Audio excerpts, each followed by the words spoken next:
buenos días, que el Señor les bendiga. Vamos a orar al Señor en esta fría mañana, para que el Señor ¿cierto? Nos acompañe en este nuevo estudio y sigamos profundizando un poco más en la palabra del Señor. ¿Ya? Entonces oremos a nuestro Dios. Padre, te queremos dar las gracias este nuevo día que tú nos das. Gracias, Señor, por darnos el descanso. Gracias por darnos un lugar, Señor, donde refugiarnos, sabiendo, Señor, que hay tantas personas expuestas quizás a este frío que hoy estamos experimentando. Te pedimos, Señor, que tú nos ayudes, que nos fortalezcas, Señor, que nos guíes cada día conforme a tu palabra y que sigamos creciendo en tu gracia, Señor, que sigamos avanzando, que sigamos, Señor, profundizando en tu verdad para poder vivir conforme a tu voluntad y a tu misericordia. Te agradecemos, Dios, por este momento que tú nos das. Sabemos que hay hermanos que están enfermos, hijos que están enfermos. Rogamos que tú les acompañes, que tú les ayudes, Señor, también, y que seas tú dirigiendo y guiando, Señor, esta clase para poder entender cada una de las cosas que vamos a conversar. Pedimos todo esto en el nombre de Jesús. Amén. Bien, hermanos, estamos en la serie de la doctrina de Dios y comenzamos, ¿cierto?, con algunas cosas importantes. Empezamos haciendo algunas distinciones que vamos a explicar nuevamente para reforzar. Cada cierto tiempo vamos reforzando esas explicaciones porque se usa un lenguaje que puede ser un tanto difícil de entender, pero es necesario de aclarar para hablar de Dios, ¿ya? Entonces, en nuestra primera clase hicimos una distinción que era bastante importante entre la teología arquetípica y la teología ectípica, ¿ya? Y aquí ya empezamos usando términos y, como les dije, la idea de estas clases es que estamos tratando de profundizar más acerca de las cosas que algunas cosas ya hemos escuchado, pero estamos tratando de profundizar las razones más profundas para poder entender de mejor manera la doctrina de Dios, ¿ya? Esta es la forma en que la Iglesia cristiana históricamente ha entendido estas cosas, ¿ya? Incluso toda la iglesia, me refiero a la iglesia católica romana, a la iglesia ortodoxa y a la iglesia protestante en todas sus variantes, calvinista o arminiana. Todos han entendido esto y es algo que todos están de acuerdo, o estuvieron de acuerdo más o menos hasta el siglo XIX, porque ahora ya está más discutida la cosa, ¿ya? Pero, ¿cuál fue la forma de entender y explicar a Dios? ¿Ya? Primero es hacer una distinción entre teología arquetípica y teología ectípica. Teología arquetípica es el conocimiento de Dios en sí mismo, o sea, es el conocimiento al cual nosotros no podemos acceder, al conocimiento en donde nosotros no llegamos ni accedemos en nada, ¿ya? No podemos entender, hay cosas que serían imposibles para nuestra mente entender, ¿ya? Eso se le llama teología arquetípica. Y después está la teología ectípica, que es la que nosotros sí logramos entender parcialmente, ¿ya? Recordando la frase de Pablo ahí en 1 Corintios 13, ¿cierto? Que vemos como por espejo, ¿cierto? Entonces, todo nuestro conocimiento de Dios es un conocimiento que tenemos por la revelación, pero es parcial, limitado y a veces nublado, ¿ya? Entonces, eso nos hace inmediatamente entender que nosotros somos criaturas. No somos igual al Creador, somos criaturas y por eso es que somos finitos, limitados y no logramos entender todas las cosas, ¿ya? Esta distinción la hizo Francisco Junius, que se llama, que fue el primero que empezó a hacer esta distinción, aunque ya venía anteriormente del pasado haciéndose. Él fue la que lo sistematizó, ¿ya? Y de ahí en adelante toda la teología empezó a seguir esta distinción, ¿ya? Entonces, la teología arquetípica no hablamos de ella porque no podemos decir nada. No podemos decir nada porque no podemos acceder a ella, pero la teología ectípica sí es la teología que nosotros podemos hablar de ella, ¿ya? Porque es la que conocemos a través de la revelación, o sea, a través de la palabra del Señor, ¿ya? Y después de ahí saltamos al lenguaje. Ok, si podemos conocer a Dios, podemos saber de Dios, ¿cómo podemos hablar de Dios si Dios es tan grande, tan enorme, tan trascendente que apenas podemos nosotros esbozar algo, ¿cierto? Juan Calvino decía que somos como bebés, ¿cierto? Que estamos tratando de hablar, como cuando uno es bebé e intenta hablar un poco, pero solo está, ¿cierto?, llorando, lamentándose porque no puede comunicarse, ¿ya? Somos así como bebés nosotros tratando de explicar las cosas de Dios. Y para eso, ahí hicimos igual unas distinciones. Aquí igual les recuerdo que si no han visto los videos están en YouTube, ya, que puedan reforzar estas cosas. Hicimos una distinción entre el lenguaje unívoco, equívoco y analógico, ¿ya? ¿Cierto? Y ahí explicamos cuáles son las diferencias y que la teología históricamente ha usado la idea de, ¿cierto?, analogía para hablar de Dios, ¿ya? Analógico es el lenguaje que tenemos para hablar de Dios. ¿Y eso qué significa en la práctica? Significa en la práctica que nosotros cuando hablamos de Dios no hablamos que Él es igual a nosotros, ¿ya? Entonces cuando la Biblia usa lenguaje como la mano de Dios, el brazo de Dios, ¿cierto?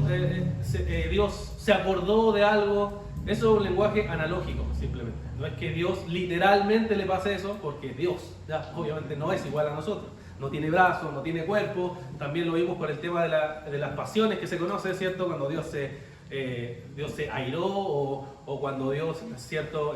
Lloró. Todos los lenguajes que están en la Biblia son lenguajes que son para que nosotros entendamos. Pero no es que a Dios en sí mismo le suceda eso, porque las emociones tienen cambios, ¿cierto? Hemos visto, y Dios no tiene cambio.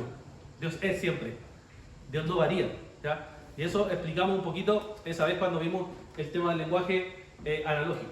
Y entonces, entendiendo esto, saltamos recién al tema de los atributos, ¿ya? Todas estas cosas, por ejemplo, generalmente no se explican, entonces cuando llegamos aquí, sin explicar eso, igual crea ciertos problemas, y por eso es importante entenderlo antes, ¿ya? Entonces, cuando llegamos al tema de los atributos, dijimos que hay muchas formas de dividirlo, incluso en la teología ha habido muchas formas de dividir esto, pero el que más se ha acomodado o el que más se ha usado es el de atributos comunicables y atributos incomunicables. ¿Ya? Ha sido la forma que más se ha usado y que parece ser la más pedagógica, o sea, la más fácil de entender para nosotros para lograr comprender este tema de los atributos, entendiendo que un atributo no es una parte de Dios, ¿ya? Incluso eso vamos a estar viendo hoy, ¿ya? Y entonces vimos atributos incomunicables, que son los atributos que nosotros no podemos entender, o sea, que no tenemos comunicación nosotros con Dios en ese sentido, o sea, no corresponde con nuestra experiencia, ¿ya? Por ejemplo, Dios lo sabe todo. ¿Usted lo sabe todo? No, ¿cierto? Entonces no podemos entenderlo, por eso es incomunicable. Dios es omnipresente. ¿Usted está en todas partes a la vez? No. Por eso es incomunicable. No podemos tener una experiencia similar en ese aspecto y por eso se le dice incomunicable. Y atributos comunicables son los que sí podemos experimentar. Por ejemplo, amor, ¿cierto? Dios es amor, nosotros entendemos que es el amor porque amamos a nuestro esposo, ¿cierto? A nuestro hijo, amamos a nuestro hermano, amamos al prójimo, entonces podemos entender eso, ¿ya? Pero nuestro amor, incluso en ese sentido, cuando son atributos comunicables, nuestro amor no es igual al amor de Dios, ¿ya? Y ahí es un amor analógico, nuevamente, el lenguaje de la analogía, ¿ya? No podemos amar igual que Dios. No amamos igual que Dios, ¿ya? Porque somos finitos, porque somos pecadores, ¿ya? En cambio Dios ama de forma total, plena y nunca varía su amor. Ese es el amor de Dios, ¿ya? Entonces esa es la distinción. Ya, y entendiendo eso entonces, dijimos que íbamos a partir de los atributos incomunicables la semana pasada y entonces partimos con la aceidad de Dios, ¿ya? Y la semana pasada entonces explicamos el atributo de la aceidad de Dios. ¿Qué significa eso? Que era, en simples palabras, que Dios es autosuficiente, ¿cierto? Que Dios siempre ha existido, que siempre ha estado pleno, no ha necesitado de nada, ¿ya? Bueno, eso es una introducción solo para recordar lo que hemos estado viendo hasta ahora y para ver si es que se ha entendido, si es que tienen alguna consulta, alguna pregunta, es la idea que si la tienen podamos ahora también resolverla. Así que, ¿tienen dudas, preguntas, comentarios al respecto? Pastor, quando na Bíblia diz que Deus tem selo de nós outros, esse selo é de cuidado, verdade? Sí. Não de egoísmo, óbvio que não, porque Deus é puro, é santo. Claro. Então, quando habla que Deus nos cela, né? Tem selo de nós, é por cuidado, verdade? Sí, claro. Es por cuidado, claro. Sí, Sí. El celo de Dios no es el mismo celo que nosotros. No. Nuevamente es Por un eso lenguaje que, que utiliza para que nosotros lo logramos entender, porque nosotros tenemos celo, ¿cierto? Entonces entendemos lo de celo. Entonces es un lenguaje para que entendamos que Dios quiere que nosotros pertenezcamos a Él y vivamos para Él en todo sentido. Já. Esa es la idea. Marcos. Sí, con respecto a que no somos iguales a Dios, se entiende. Pero cuando dice que debemos, dice la palabra que debemos llegar a la altura del varón perfecto.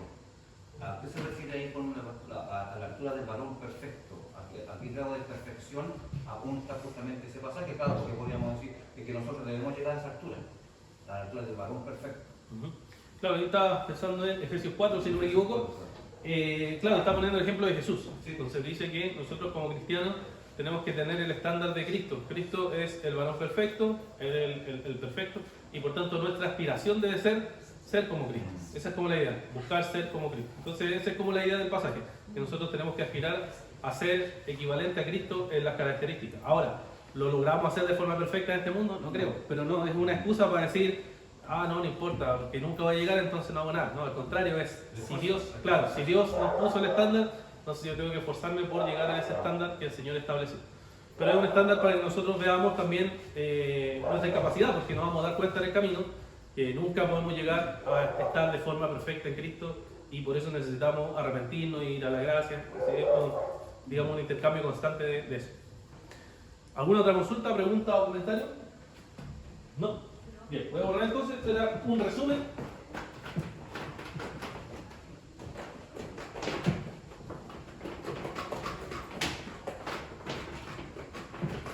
Ya, hoy día entonces, mi hermano, vamos a ver otro atributo incomunicable. ¿Ya? Como hemos dicho, incomunicables, que no son parte de nuestra experiencia y por eso son difíciles de entender para nuestra mente. Ya, a esa edad ya era difícil. ¿Ya? Y el que vamos a ver hoy también es difícil porque no corresponde con nuestra experiencia. ¿Ya? Y se llama así.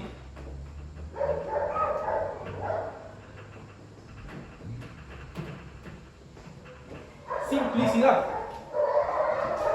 Decían, Dios es simple. ¿Ya? Para nosotros es como que es raro. ¿Qué es? ¿Ya? ¿Qué es simplicidad? ¿Ya? Vamos a ver qué es simplicidad de Dios. ¿Ya? Es lo que se conoce como la simplicidad de Dios. Si vamos a la definición, a la Real Academia Española, ¿ya? Nuestro lenguaje, se define así. Simplicidad como sencillez, que es la forma más común que conocemos, o candor, dice. Pero después la segunda definición de ahí dice cualidad de simple, constituido por un solo elemento. También nos dice que simple significa constituido por un solo elemento no compuesto. ¿Ya? O sea, esta es la idea que hay que quedarse. Simple, no estamos hablando que Dios, cuando hablamos de simple, para nosotros simple es como una persona simple, sencilla. Ya, no es esa la idea. Sino, la idea es que Dios no es compuesto. ¿Ya? Esa es la idea que hay que quedarse, es la que hay que entrar en la mente. Dios no es un ser compuesto. Con eso queremos decir que Dios es simple. ¿Ya?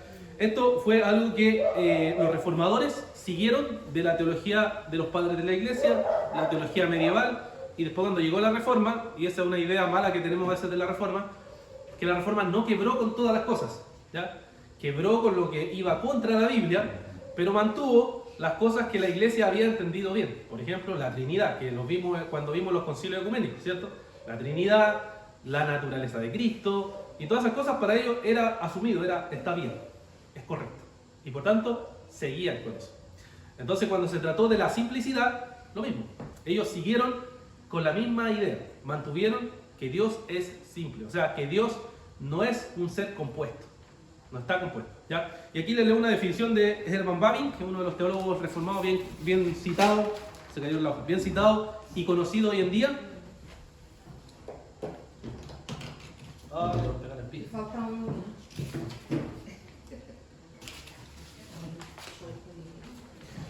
Ya, Herman Bavinck dice lo siguiente. Dice, en general, su enseñanza ha sido que Dios es simple, es decir, sublimemente libre de toda composición y que por lo tanto no se puede hacer ninguna distinción real entre su ser y sus atributos. Cada atributo es idéntico al ser de Dios, es lo que posee. Al hablar de criaturas hacemos todo tipo de distinciones entre lo que son y lo que tienen. Una persona, por ejemplo, sigue siendo humano, aunque haya perdido la imagen de Dios y se haya convertido en pecador. Pero en Dios todos sus atributos son idénticos a su ser. Dios es luz de principio a fin. Él es todo mente, toda sabiduría, todo logos, todo espíritu. En Dios ser es lo mismo que ser sabio, que es lo mismo que ser bueno, que es lo mismo que ser poderoso. Una y la misma cosa se dice si se dice que Dios es eterno e inmortal o bueno o justo. Sea lo que sea Dios, lo es completa y simultáneamente. Dios no tiene propiedades, sino que es pura esencia. ¿Ya? Bueno, aquí estamos entrando en lenguaje, ¿cierto? Complicado. ¿Ya? Complicado. Los teólogos usaron lenguaje filosófico, entonces era ciertamente un tanto complicado a veces de entender algunas cosas. Pero ¿qué nos está diciendo esto? Nos está diciendo que Dios, cuando nosotros pensamos en Dios, no tenemos que pensarlo como si tuviera atributos en el sentido de divisiones. ¿Ya? Y aquí hay un teólogo que se llama Matthew Barrett, que le escribió un libro sobre esto. Todo esto es un libro bien bueno, que habla de los atributos de Dios, pero considerando estas cosas. ¿Ya? Eso se ha vuelto más usado por eso, porque considera estas cosas, ¿ya? Y él pone el ejemplo de cuando uno va a un cumpleaños, ¿cierto? Va a un cumpleaños, a una fiesta o lo que sea. Generalmente tenemos un pastel, y en ese pastel lo que hacemos nosotros, ¿cierto?, es dividirlo, ¿cierto?, por distintos pedacitos. Y le pasamos entonces ese pastel en pedacitos a las personas, ¿ya? Un pedazo para ti, un pedazo para mí, ya. Entonces él dice, la gente piensa así de Dios. O sea, cuando pensamos nosotros en los atributos, esa palabra atributos, pensamos, ya, 10% amor, 10% santidad, 10% sabiduría, 10%, y así, un trozo para cada uno de nosotros. Pero dice, eso no es Dios. Esa idea que tenemos de los atributos o esa idea que tenemos acerca de Dios no es una idea correcta acerca de Dios. O sea, tenemos un entendimiento equivocado porque estamos dividiendo a Dios. Y Dios en sí no es una división de partes, sino que Dios es en sí mismo todas las cosas a la vez, ¿ya? Entonces, cuando decimos que Dios es simple, entonces decimos eso. Dios no se divide. Dios no es pedacitos de cosas, ¿ya? Sino que es Dios, todo es a la vez, ¿ya? Todo es a la vez, ¿ya? Entonces, cuando nosotros hablamos de Dios como simple, eso es lo que estamos diciendo. Dios no tiene algo añadido. Diferente a nosotros, porque nosotros, por ejemplo, tenemos paciencia, ¿cierto? Uno dice, ya, tuve esta situación y tuve paciencia. Pero nosotros también decimos, perdí la paciencia. ¿Se dan cuenta? Es como algo externo a nosotros. Como que tuve paciencia y después no tuve paciencia. O digo, yo tuve amor y después digo, no tuve amor. Es algo que se separa, ¿cierto? La paciencia, el amor. O yo tuve sabiduría y después digo, no tuve sabiduría. Pero en Dios no es así. Dios es siempre sabiduría. Dios es siempre santidad. Dios siempre es amor. O sea, sus atributos son el mismo, Él es mismo su atributo. ¿Se dan cuenta? Entonces, a eso es cuando los teólogos le dicen que Dios es simple. No es un ser compuesto. No es algo que de afuera a Él le lleguen cosas, sino que en sí mismo Él está pleno, ¿ya? Otro ejemplo que siempre ponen es el ejemplo del diamante. El diamante tiene varios lados, ¿cierto? Y a veces uno, si le llega la luz del sol, brilla de distintos colores, ¿cierto? Puede brillar de azul, puede brillar verde, puede brillar distintos colores cuando le llega la luz. Pero podemos ver distintos colores, distintas luces, pero finalmente es un diamante. No se está dividiendo, es un diamante que al llegarle la luz refleja distintos colores, pero sigue siendo siempre un diamante. Entonces, cuando hablamos de Dios, tenemos que pensar de esa manera. Dios es siempre ese diamante, o Dios es siempre, ¿cierto?, ese pastel, porque es completo. No es algo que cambia, no es algo que varía, no es algo que está dividido por formas o dividido por partes, ¿ya? Dios, se dice incluso en la teología, no tiene partes. Cuando dice es simple, se dice Dios no tiene partes, ¿ya? Bueno, hasta ahí la idea es que se pueda entender. Si se entiende o alguien tiene alguna duda al respecto de lo que estamos diciendo, estamos viendo atributos incomunicables. El segundo que estamos viendo ahora, que es Dios es simple, ¿ya? O sea que Dios no está compuesto. Dios no está compuesto, sino que Él es en sí. Ya, vamos entonces, mis hermanos, a buscar algunos versículos bíblicos. Vayan conmigo a Deuteronomio capítulo 6, versículo 4, Números 23, 19, Salmo 92. Deuteronomio 6, 4, Números 23, 19, Salmos 92. Amén. Deuteronomio 6:4 dice: Oye Israel, Jehová nuestro Dios, Jehová uno es. Ya, aquí tenemos, ¿cierto?, la oración famosísima, el Shema, la primera oración de los judíos, que tenían como esta oración, ¿cierto?, fundamental, en donde era una oración que inmediatamente decía, Dios es uno, y por tanto Dios no es como los otros dioses que, ¿cierto?, adoran el pueblo alrededor, sino que Dios es uno en sí mismo, ¿ya? Pero también se dice que aquí Agustín de Hipona, por ejemplo, que fue un teólogo bien importante, él dijo de este pasaje que aquí enseña que Dios es simple porque en Él no existe diferencia entre lo que Él es y lo que no tiene. O sea, nunca dice podemos tener sabiduría sin actuar sabiamente, o tener amor y actuar egoístamente. Dios no puede. O sea, Dios es uno, Y no solo uno en diferencia con los otros dioses, sino que Él es también perfectamente uno en su ser. No está dividido. No está dividido. Él no tiene ninguna división. Cuando se dice Dios es uno, en sí mismo es un ser. Es un ser. No solo en contraste con los otros dioses, sino que en sí mismo es un ser. ¿Ya? Y así comentaban los comentaristas, los primeros comentaristas de la Biblia, digamos los padres de la iglesia, comentaban estos pasajes aludiendo a que entonces cuando vemos a Dios, vemos a un Dios simple. A un Dios que no tiene ninguna división en su ser. Por eso es uno. ¿Ya?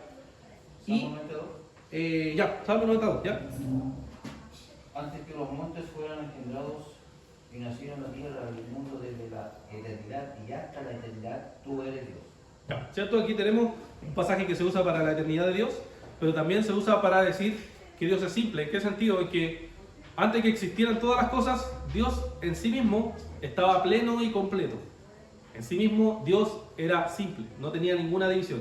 Pero en la creación, o sea, aquí por el ejemplo de los montes, ¿cierto? La tierra, el mundo. Cuando vemos el mundo, en este mundo todo está compuesto. Todo está compuesto. Nosotros, por ejemplo, estamos compuestos de sistemas, ¿cierto? Sistema de la escuela, ¿cierto? Sistema respiratorio, sistema circulatorio, sistema nervioso. Estamos compuestos de brazos, estamos compuestos de cuerpo y alma, ¿cierto? Somos seres compuestos. Pero en Dios no es así. Dios no tiene eso. Incluso la creación también está compuesta, ¿cierto? La creación está hecha de varias cosas. Y varias cosas necesita para sobrevivir, ¿cierto? Las plantas necesitan agua, ¿cierto? El agua necesita el viento necesita... Y así. Hay una dependencia de todas las cosas porque son seres compuestos. Seres que no son simples. Entonces, dice aquí, antes de que los montes fueran y nacieran la tierra y el mundo, desde la eternidad hasta la eternidad, tú eres Dios.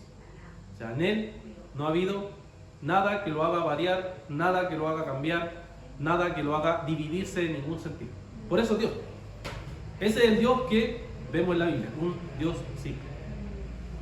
Bueno, número 23, creo que dije, 19. A ver, dice, número 23, 19. Sí. Dios no es hombre para que mienta, ni hijo de hombre para que se arrepienta. Él dijo y no hará, habló y no lo procurará. Aquí siento que está negando. Está negando que Dios sea igual que los hombres. O sea, los hombres mienten, ¿cierto? Los hombres se arrepienten y por tanto cambian, pues, mutan, varían, son compuestos. En cambio, aquí está haciendo una negación que Dios no es hombre para que mienta, ni hijo de hombre para que se arrepienta. Lo que ha dicho Él no lo hará y lo que ha hablado no lo cumplirá. ¿Ya? Entonces dice que Dios no es como los seres humanos. ¿Ya? Aquino, o Tomás de Aquino aquí, ¿cierto? Pone el ejemplo de una casa. Dice, una casa se desgasta porque está hecha por muchos materiales y nuestro cuerpo envejece porque es compuesto. O sea, todo en este mundo varía, ¿cierto? Se echa a perder, con el tiempo se muere, o las maderas se rompen, ¿cierto? O los fierros se oxidan. ¿Por qué? Porque son seres compuestos. Son seres que tienen cambios, que tienen variaciones, pero en Dios en sí mismo no existe eso. No existe eso, no existe mentira, no existe envejecimiento, no existe arrepentimiento, porque es Dios. Dios en sí mismo es un ser simple, como hemos dicho. Bien, otro verso, Malaquías 3:6, Juan 4:24 y Santiago 1:15. Malaquías 3:6, Juan 4:24, Santiago 1:17. Amén. Malaquías 3:6 dice: porque yo, el Señor, no cambio, por eso vosotros, oh hijos de Jacob, no habéis sido consumidos.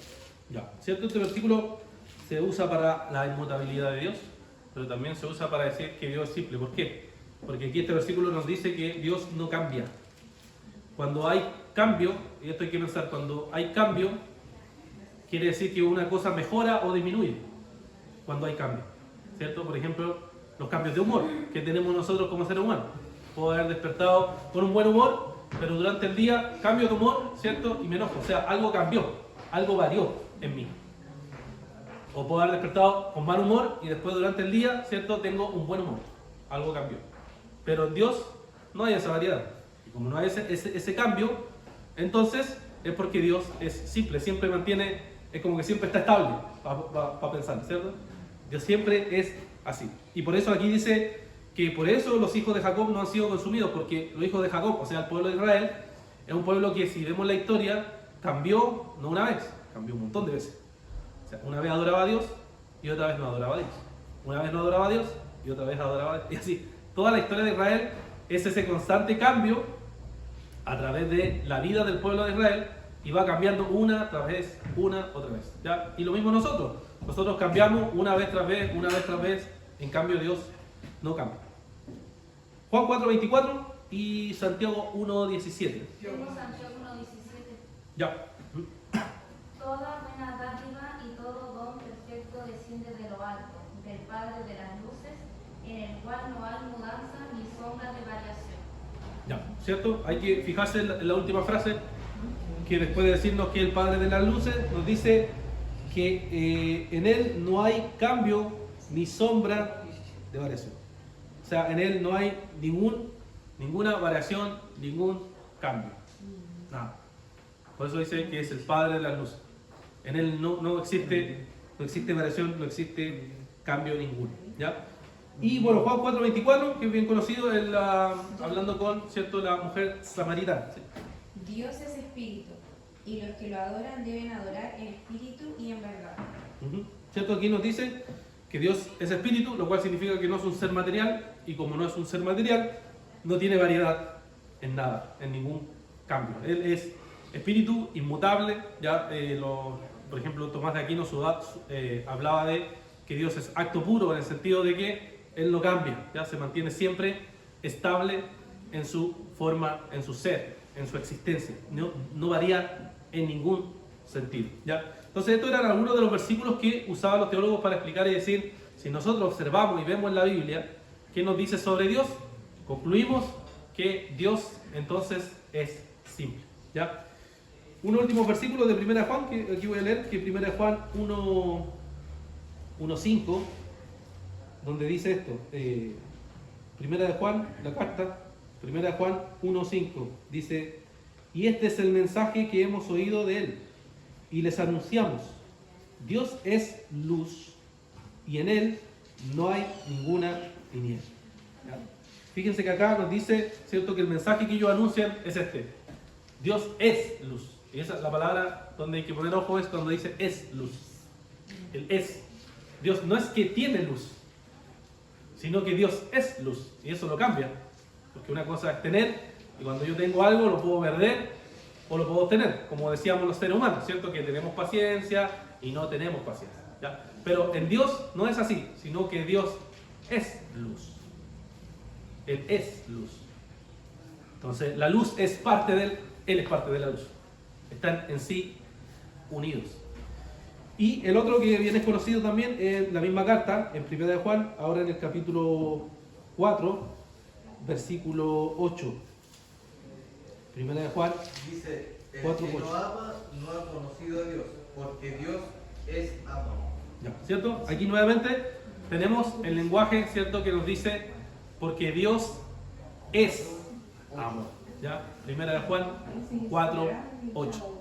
Entonces aquí vemos que se nos señala de que este Dios al cual nosotros adoramos es un Dios que no que tiene amor, sino que es amor. Y eso lo cambia porque si yo tengo amor, podría no tener amor. Como nos pasa a nosotros, los seres humanos, ¿cierto? Tenemos amor y después podemos no tener amor. Podemos tener odio, podemos tener egoísmo, ¿cierto? Podemos tener muchas cosas. Pero Dios, Él es amor. En Él no se agota el amor, no se acaba el amor, no cambia el amor, al igual que la luz. No varía la luz, no cambia la luz, no se acaba la luz, Él es amor. Y entonces, en Dios, cuando decimos Dios es simple, decimos en Dios entonces están todos los atributos a la vez. Volviendo al ejemplo del pastel. Dios no es como una torta en donde la dividimos por pedazos y decimos Dios un pedacito amor, Dios un pedacito sabiduría, Dios un pedacito bondad. No, Dios es todo a la vez, todos sus atributos en sí. ¿Por qué? Porque Dios es simple, no es compuesto, no tiene división en sí mismo. En su ser no existe ninguna especie de división. Entonces el riesgo de usar la palabra atributos es que se malentiende como pasa ahora, ¿cierto? Y mucha gente cuando dice atributos piensa en Dios como pedacitos de cosas, ¿ya? Y por eso, bueno, algunos teólogos usaban antiguamente perfecciones de Dios para evitar eso, ¿ya? O sea, las perfecciones de Dios hablaban. Pero ya se ha popularizado el término atributos, ¿ya? Pero si entendemos y usamos la palabra atributos, no hay problema, siempre y cuando entendamos que atributos no quiere decir que son pedacitos de Dios, ¿ya? Quiere decir que Dios a la vez es todos esos atributos: amor, luz, bondad, sabiduría, etc. ¿Ya? Bueno, hasta ahí.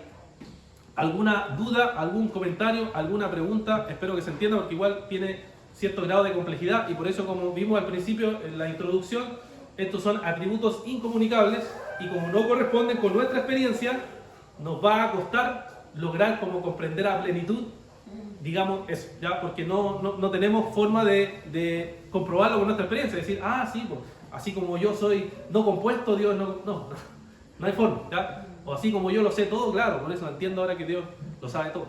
No tenemos forma de experimentarlo a nosotros, diferente al amor, que ahí sí tenemos cómo experimentarlo, o a cualquier otro atributo comunicable, que sí podemos tener alguna forma de poder decir, ah, lo entiendo un poco más, ¿ya? Pero cuando es incomunicable, no logramos entender porque no corresponde con nuestra experiencia, ¿ya? Ya, preguntas, comentarios, ¿se logra entender lo que es cuando decimos simplicidad de Dios? Amén. ¿A lo que lo dimos? Sí. Sí.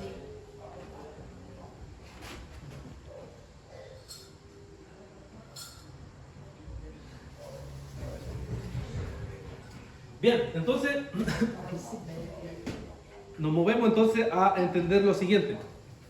La simplicidad de Dios, uno puede decirlo, suena muy interesante, suena muy filosófico, suena muy abstracto, suena muy alejado, pero ¿en qué sentido esta doctrina, la doctrina de la simplicidad, ayudó a la iglesia? ¿Ya? ¿En qué sentido ayudó a la iglesia a enfrentar los distintos desafíos que la iglesia cuando empezó tuvo que luchar contra ciertas cosas? ¿Ya? Y la simplicidad tuvo mucha relación con la Trinidad.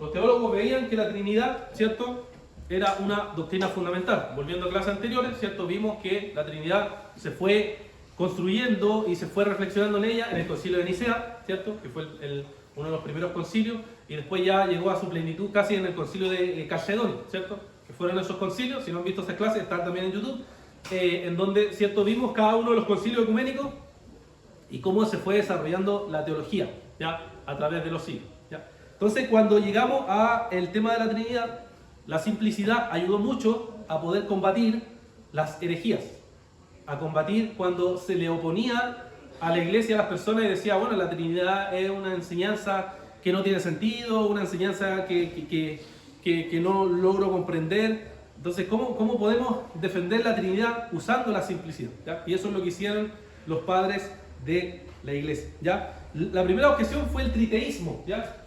No sé si lo han escuchado, el triteísmo.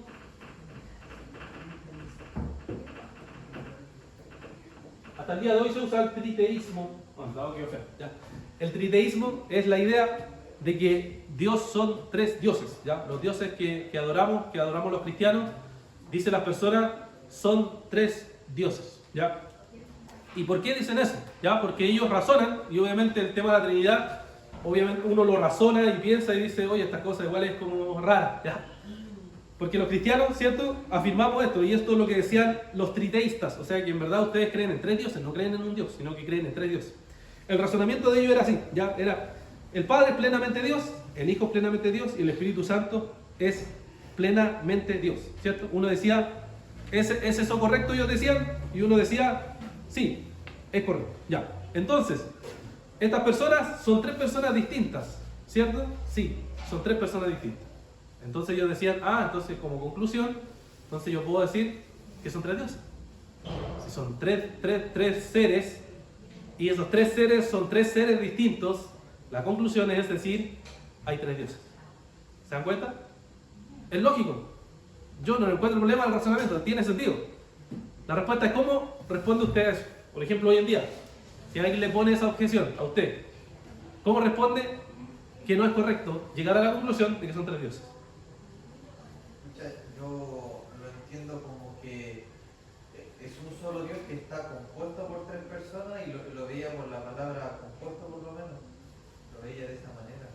¿Ya? Los demás, alguien que piense cómo responde a esa objeción. La objeción de que son tres dioses. Ah, la Trinidad son tres dioses. Eso es lo que ustedes como cristianos creen. ¿Se le ocurre alguna solución? Solamente podemos ver que Deuteronomio decía Dios uno es, Jehová uno es. ¿Ya? Entonces no le pone esa palabra y ahí está diciendo que es uno solo. Ujú. Pero se representa en tres personalidades distintas. ¿Ya? Hermano. Não, é um solo Deus que divide sua essência em três pessoas, não que são três deuses. E Yeah. divide em três essências, porque o Espírito Santo e Jesus dividem a mesma essência de Deus. Se Deus é onisciente, o Espírito Santo é onisciente, Jesus é onisciente. Se Deus é onipotente, o Espírito Santo é onipotente, Jesus é onipotente. Eles dividem a mesma essência. Pero é um solo Dios. ¿Ya? ¿Ok? Claro. Bien, me acaban de decir tres herejías. ¿Es serio? ¿Sí? ¿En ¿Es serio? serio, pastor? Las tres que me dijeron son tres herejías. Yo tengo una pregunta. Hermano, esperen, hermano Franco, sí. No divide a misma essência. Si el debate fuera hoy día, podríamos primero ir por partes. Eso sí. Podríamos primero, por ejemplo, mencionar Juan 10:30, ¿Ya? que hablaba de que Jesús dijo, el Padre y yo somos uno. ¿Ya? Entonces ya ahí por lo menos ya podemos decir que ya no son ya tres dioses. Si Jesús dijo que el Padre y él era uno, entonces ya tenemos que, ya, bajemos algo. Ya. Y ahí, así sucesivamente, hablando con la persona y explicándole que los mismos textos bíblicos nos muestran que hay una unidad. Y ahí, claro, creo que la unidad y la simplicidad van muy de la mano, ¿cierto? Sí, condenamos. Ya, sí. Yo tengo una pregunta. Sí. Yo no diría que son tres dioses, que Ya. es solo uno, pero que tiene tres. ¿Cuál sería la palabra? Yo lo veía como características, Personalidad. personalidades. ¿Cuál es la palabra? La palabra es personas, claro. Tres personas, Sí. ya. Porque solo es un dios, no se puede decir que son tres, es uno. Claro. Sí, mira, partamos de la base. Por eso le decía que las explicaciones son complicadas. Ya, Dios primero no es compuesto, ¿ya? Que es lo que dijo Nico ahí, no es compuesto. Esa es la idea de la simplicidad. Después dijo Emanuel que eran tres formas de Dios, ya que eso sería modalismo, o sea, distintos modos, no, eso es herejía, también estaría afuera, ¿ya? Y lo que dijo mi hermana es dividir la esencia tampoco, porque Dios no está dividido en esencia, sino que es uno en esencia. Ya. Es una esencia, claro. Tres personas diferentes. Sí, pero no divide la esencia. No puede dividir la esencia. Entonces es uno en esencia, Dios. ¿Entiendes? Entonces, pero ¿cómo resolvemos la cuestión de que si Dios es uno en esencia y son tres personas? O sea, eso suena a tres dioses, aunque no quieras decir que no suena a esos tres dioses. Entonces, ¿cómo respondían los teólogos? Y ahí es donde entraba la simplicidad. Porque decía, es que Dios no es compuesto. ¿Qué quiere decir eso? Que Dios, su unidad, su esencia no se divide, no puede ser divisible. Incluso lo dice en nuestra confesión, la unidad de Dios no se divide, no puede dividirse. ¿Y cómo es posible eso? No, por la simplicidad. Pues. Y acuérdense que la gente del mundo antiguo todos manejaban este lenguaje, entonces decía, pero la simplicidad te muestra de que un ser, cuando es simple, no es compuesto y como no es compuesto no se divide. Entonces, en ese ser divino, de esencia, hay tres personas, pero que no están divididas. Pero eles compartem, verdade, pastor? ¿Cómo? Pero quizás eu usei, mal expressei, porque às vezes eu não entendo muito bem. Quizás não é dividir a essência, como eles compartem, né? La palabra Compartem a es se essência, distinguen. não compartem a mesma essência, não?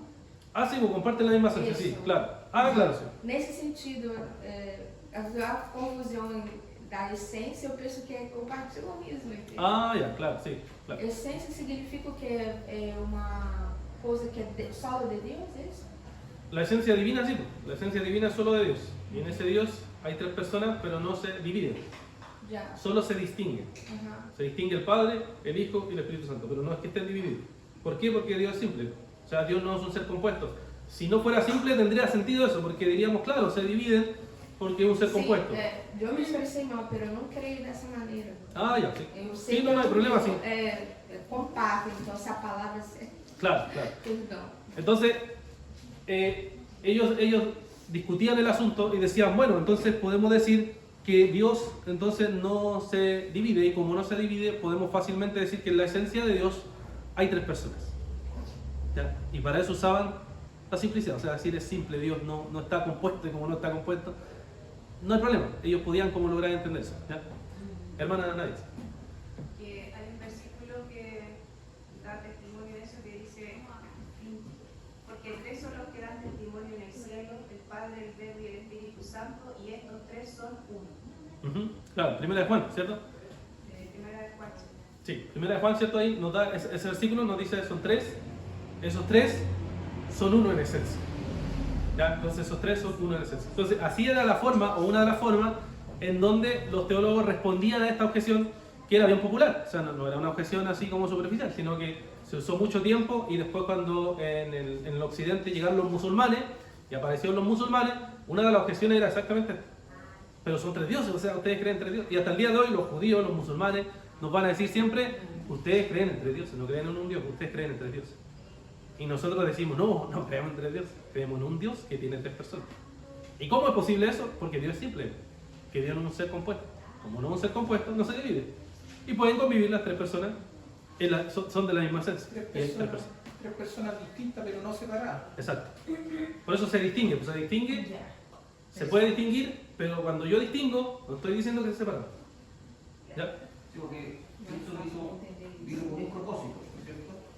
Vino con un propósito. Sí. Después le dijo a los discípulos, os conviene que yo me vaya, para que venga el Espíritu Santo, el que los llevará a toda verdad. Entonces ahí tenemos justamente la Trinidad, en donde el trabajo que hace justamente de llegar al corazón de las personas. Sí. Claro, sí, ahí distingue, claro. Tenemos el Padre, que envía al Hijo, el Hijo muere, resucita, asciende, envía al Espíritu Santo, y ahí está. Estamos distinguiendo, pero no estamos diciendo que estén divididos. Estamos diciendo que estén divididos. ¿Ya? Entonces, esa forma de pensar en personas como divididos, crea este problema. Si son tres personas diferentes, tienen tres voluntades diferentes. Si tienen tres voluntades, tienen tres personalidades diferentes. Y así, pues, uno va sumando. Ahora, uno podría decir, pero persona, cuando yo pienso en persona, es persona así como nosotros. O sea, yo soy diferente del hermano Nicolás, soy diferente del hermano Mario, soy diferente del hermano Marcos, soy diferente del hermano Belén. Soy diferente, somos distintas personas. Ya, pero ahí, ¿qué hay que hacer? Volver atrás, pues, ¿cuál es atrás? Ya, pero el lenguaje es un lenguaje analógico. O sea, no es lo mismo. No es lo mismo. Cuando usamos el lenguaje de Dios es una persona, no decimos es una persona igual que yo. Yo no digo igual que yo, tiene sentimiento igual que yo, tiene pensamiento igual que yo, actúa igual. No, es analógico. ¿Qué era analógico? Relación de semejanza entre dos cosas distintas. ¿Ya?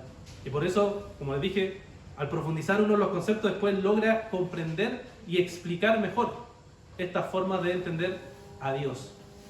¿Ya? Y todo este lenguaje que le estoy usando fue el lenguaje que usaron todos los reformadores, Calvino, Lutero, Turretin y todos los teólogos que fueron después hacia adelante, que incluso hoy en día no conocemos a todos los teólogos, siempre usamos Lutero y Calvino, pero faltan un montón que hubo hacia adelante que no hemos leído ni hemos conocido. Pero ellos desarrollaron todo esto, y todas estas cosas que les digo están en nuestra confesión, pero están en un lenguaje que nosotros no lo vemos, no lo entendemos, pero son parte de la confesión de Westminster, de la confesión de Bautista, de los 39 artículos de la religión, la confesión anglicana, y han sido parte de la tradición cristiana siempre, pero solo que no se ha profundizado ni se nos ha enseñado, y por eso nos parece un poco extraño. Hermano Manuel. Sí, en el tema de autoridad, como la autoridad del Padre, la autoridad del Hijo y la autoridad del Espíritu Santo, el tema de autoridad es Dios mismo. Sí. ¿Cierto? Porque ninguno se arranca por par, como uno puede decir. Claro, sí. Porque son una unidad. Exacto, sí, son iguales. Ya, entonces fíjense que entonces la simplicidad no era simplemente algo teórico, algo que era como teórico, sino que servía para combatir entonces, por ejemplo, una herejía como el triteísmo, o sea, para responder a esa objeción, y aún hoy en día todavía sirve para eso. Ahora, ¿podemos lograr comprender a plenitud esto? No. ¿Por qué no? Porque dijimos, y ahí volvemos para atrás, que esto es parte de la teología ectípica, o sea, teología que nosotros comprendemos de forma parcial, limitada, como seres finitos. Nunca vamos a comprender a plenitud, y por eso los teólogos han explicado estos asuntos de Dios en la simplicidad, pero no es que lo entendamos a plenitud. No logramos comprender a plenitud estas cosas, sino que estamos apenas acercándonos al Dios que nosotros conocemos en la palabra de Dios. ¿Ya? Y eso es algo, por eso es algo que nosotros toda la vida vamos a estar profundizando y conociendo más de Dios. Y admirando que hay cosas que son misterios para nosotros y que no podemos ir más allá. Solo hasta donde la Biblia nos permite. ¿Ya? O como dice Deuteronomio 29:29, las cosas reveladas son para nosotros y nuestros hijos, pero las secretas son de Dios. No podemos ir más allá. Hay un límite.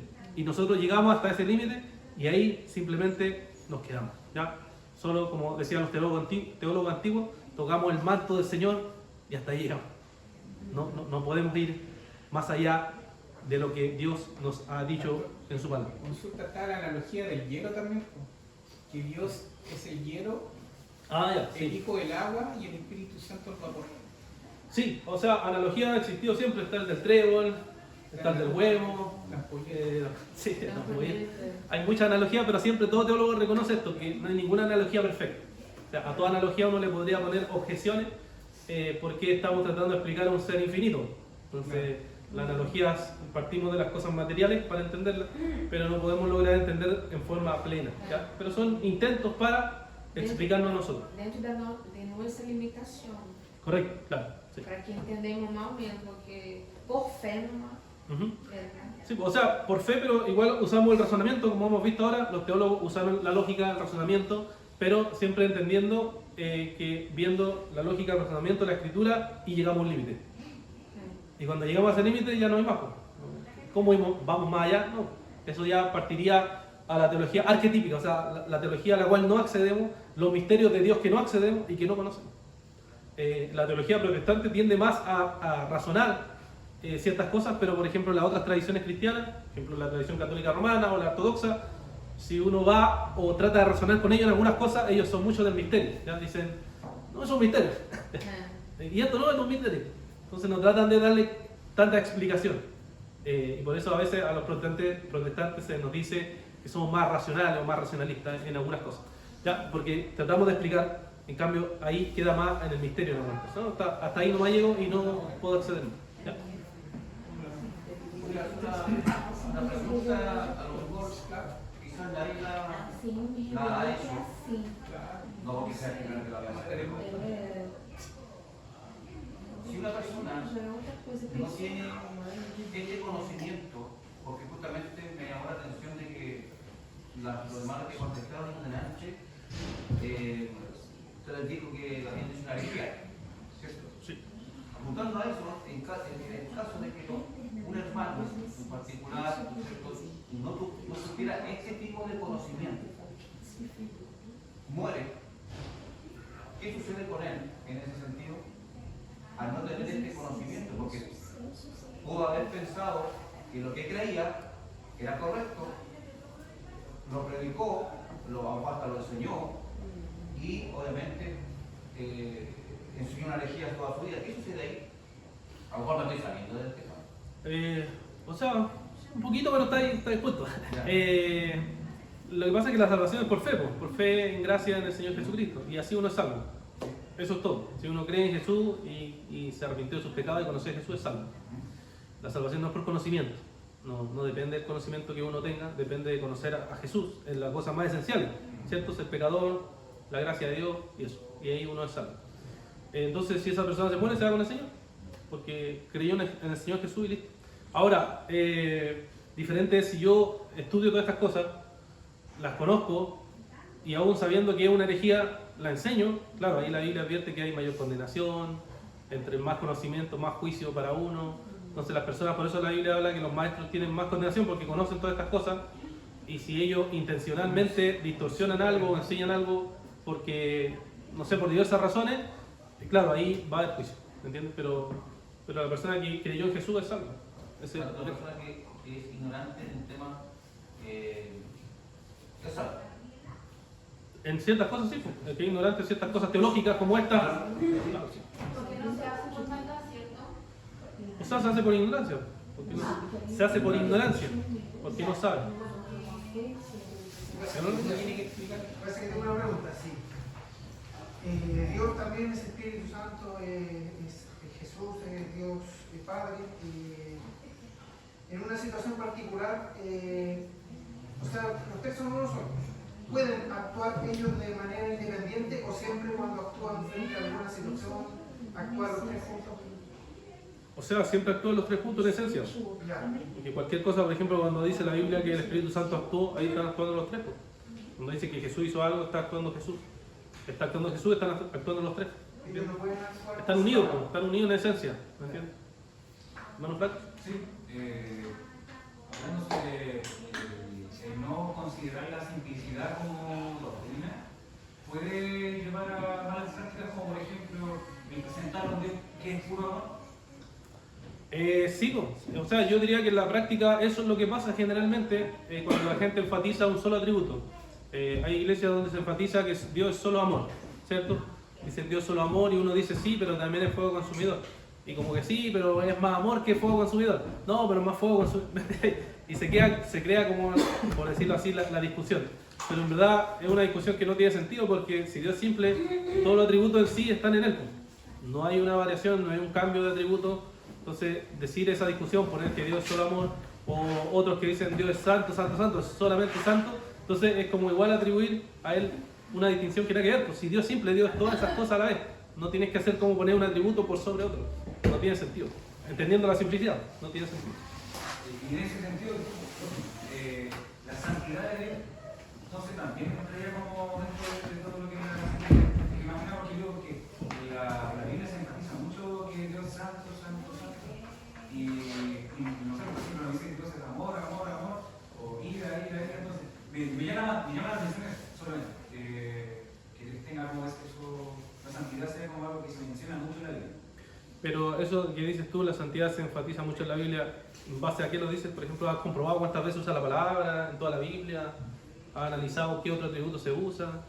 Sí, no, más que me llama la atención como en Apocalipsis, por ejemplo, los ángeles cuando hacen su adoración a Dios, se habla que Dios es santo, santo, santo, lo repiten 3 veces. Entonces algunos, estoy comentando lo que algunos han dicho, que comentan como que, oh, mira, es que lo menciono 3 veces, y ya eso es como negrita, subrayado, ya que esto es importante. Entonces, también puede ser como una desviación de no considerar la simplicidad de Dios cuando también uno enfatiza eso. Sí, es que históricamente nunca se ha visto así, ¿no? Ahora se ve así otro tema, pero históricamente se ha visto que Dios es todo a la vez. No hay que enfatizar un atributo por sobre otro porque todos son Dios en sí mismo. ¿Me entiendes? Hermano Belén, después hermano Marcos. Tengo una pregunta. Diga. Ya. Jesús, el Espíritu Santo y Dios actúan. Cuando uno actúa los tres al mismo tiempo. Sí. Y cuando Jesús dijo, Padre, Padre, ¿por qué me has abandonado? Me entró esa pregunta. Es que ahí está hablando en sentido humano. Cuando se Ya, puede que ¿me no la puede es naturaleza. explicar? ¿Cómo? ¿Me la puede explicar? Sí, pues, es que vimos, bueno, yo voy a revisar un poco para atrás. Cuando Sí. revisamos los concilios ecuménicos, hablamos que Dios tiene 2 naturalezas. Sí. Entonces hay cosas que en su naturaleza hace que no son de su naturaleza divina. Por ejemplo, cuando dice solamente el Padre lo sabe, cuando va a volver. Entonces ahí está hablando como en su naturaleza humana, Ya. como un humano, ¿me entiendes? O cuando dice ¿por qué me ha abandonado? Lo mismo, porque está hablando como naturaleza humana. Ya. Eso es como la forma que se ha explicado históricamente. Y ya. Vamos. Muchas gracias.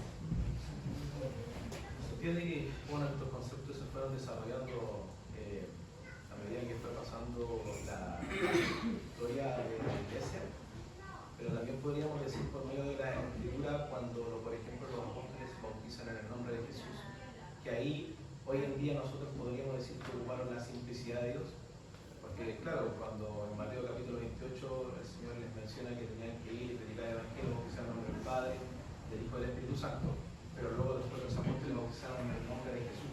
Podríamos decir hoy en día que entendemos estos conceptos que se fueron desarrollando a medida que pasó la historia de la iglesia, podríamos decir que ahí se ocupó la simplicidad, porque también esos textos se usan, claro. se usan justamente Por lo para unitario. poder totalmente lo contrario a lo que es la Trinidad. Claro. O sea, no he leído una explicación que diga eso que dices tú, pero yo sospecho que sí. Pero no he leído así literalmente lo que tú dices, pero es una buena lógica porque tiene sentido decir si nosotros decimos que bautizamos en el nombre de Jesús. Siempre se explica que, claro, decimos en el nombre de Jesús, pero están unidos porque es el Dios Trino y está aludiendo a la gran comisión de Mateo 28. Entonces, ¿se puede usar así? Sí. Pero voy a revisar. Ahora, por ejemplo, como para terminar ese tema, ¿cómo nosotros, por ejemplo, bíblicamente, con versículos bíblicos, con capítulos bíblicos tanto del Antiguo como del Nuevo Testamento, podríamos justificar, por ejemplo, la simplicidad simplicidad de Dios. Claro, porque uno puede hablar desde el punto de vista del razonamiento filosófico con respecto al tema de la palabra, que hubieron muchos, por ejemplo, conceptos que se fueron desarrollando a medida de la historia por medio de la filosofía, que hoy en día no es la que hoy en día nosotros creemos. Pero bíblicamente, con versículos, con capítulos del Antiguo Testamento y Nuevo Testamento, ¿cómo podríamos explicar la simplicidad? Hoy día mostré varios, pues, que cuando pasamos por los versículos, no sé si pudiste escuchar, pero pasamos por 5, 6 o 7 por ahí, versículos, pero así dos rápido. Primera de Juan 1:5, cuando dice Dios es luz. Ahí la palabra enfatizada o importante es que Dios en su esencia, porque está hablando de su esencia, es luz. Entonces Dios en su ser no es un ser dividido. No es que Dios tenga luz, sino que Dios es luz. ¿Me entiendes?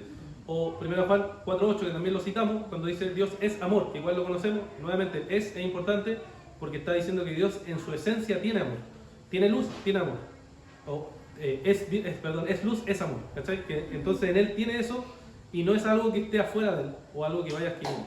Entonces esos versículos, digamos, esos dos versículos se han usado históricamente para argumentar que Dios en sí es un Dios que no está compuesto. Ahora, después de eso, claro, hay explicaciones que después tú tienes que ponerte a razonar y decir, ya, pues, ¿qué decimos con que Dios es simple? Decimos que no es compuesto, entonces si diríamos que Dios no es simple, estaríamos diciendo que Dios está dividido. ¿Me entienden? Porque esa es la idea de la simplicidad. Y si está dividido, tendría muchos problemas, o nos llevaría a muchos problemas a pensar cómo es ese Dios.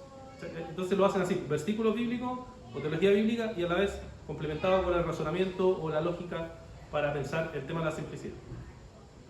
No, quiero hacer una pregunta. Ya, bueno, con el hermano Arturo yo creo que terminamos. Quería aportar con lo que decía el hermano Marco con respecto al contexto que se refiere. Los unitarios practican eso, o sea, creen que solo los unicitarios, que son solo Jesús, que bautizan en el nombre de Jesús. Sí, claro. Era por el contexto que Pedro le estaba diciendo a los judíos, le estaba mostrando quién era Jesús, porque tenía que predicar a los judíos quién era Jesús, por eso le predicaban que bautizaran en el nombre de Jesús. Vale, que esa es una respuesta. Es una de las respuestas que yo vi, porque también hace un tiempo atrás empecé a leer eso y claro, estaba bajo en el contexto que le predicaba a los judíos. Sí, es que si uno se pone en ese contexto, claro, la respuesta más inmediata sería esa, pero el hermano preguntaba si alguien usó la idea de la simplicidad para argumentar eso. Entonces eso es lo que yo le decía, no, eso no lo he leído como una respuesta, pero puede ser que sí, lo más probable es que sí, pero yo no lo he leído así como una respuesta a eso. ¿Me entiendes? Pero la respuesta posible, más fácil, es la que tú dices, que por el contexto se respondía de esa manera. Hermana Gabriela. Sí, es que, como mencionaron, el argumento puede ser Dios es luz o Dios es amor. También en Juan 1 también dice que el verbo era con Dios, el verbo era Dios. Ese también es un buen argumento para los que creen en solo Jesús, porque ahí dice el verbo es Cristo, el verbo era con Dios y el verbo era Dios. Entonces las dos partes están uno atacando. O sea, tanto el querer dividir a Jesús de Dios, por un lado, los que creen en la aceptación de Jesús, y también la Trinidad también se defiende ahí, en este caso de Jesús. Claro, sí, es un versículo, digamos, fundamental como para defender Y la además en el griego aparece tal cual así. Tal cual, sí. No varía. Amén, gracias hermanos. Bueno, esta es parte de los atributos incomunicables, como les decía, no corresponde con nuestra experiencia, entonces a veces puede ser difícil de entender, pero es parte de lo que históricamente la cristiandad ha mantenido como la explicación de cómo es ese Dios. ¿Ya? Vamos a terminar entonces hermanos, agradeciendo a Dios por esta clase y la próxima seguiremos con otros atributos incomunicables. ¿Ya? Oremos. Padre, te damos las gracias por este día. Gracias Señor porque tú nos has permitido poder meditar en tu palabra. Nos has permitido, Señor, lograr entender, lograr profundizar en tu verdad. Te rogamos, Señor, que tú nos ayudes a poder entender y aplicar esta verdad a nuestra vida, sabiendo, Señor, que muchas veces en nuestras mentes tenemos una idea de Dios que no corresponde con lo que tu palabra nos dice. Ayúdanos, Señor, a entender estas verdades y aplicarlas cada día de nuestra vida. Te agradecemos, Dios, por esto. Lo pedimos en el nombre de Jesús. Amén. Dios los bendiga, hermanos.